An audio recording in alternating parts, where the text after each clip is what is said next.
Hei, nimeni on Pelina ja tämä video on luotu tekoälyn avulla. Tekoäly muuttaa nopeasti psykologian alaa, tarjoten uusia lähestymistapoja psykologisten häiriöiden diagnosointiin, hoitoon ja tutkimukseen.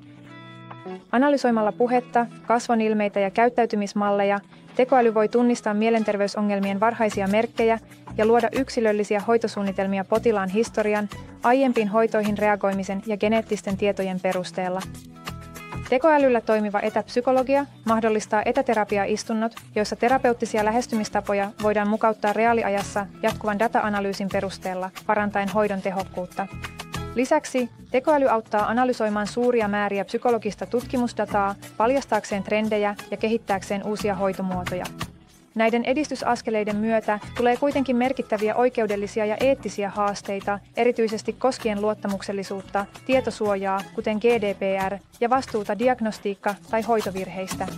Tekoälyn integroinnin psykologiaan on noudatettava ammatillisia eettisiä standardeja, mukaan lukien ihmisen valvonta ja psykologin pätevyyden ylläpitäminen.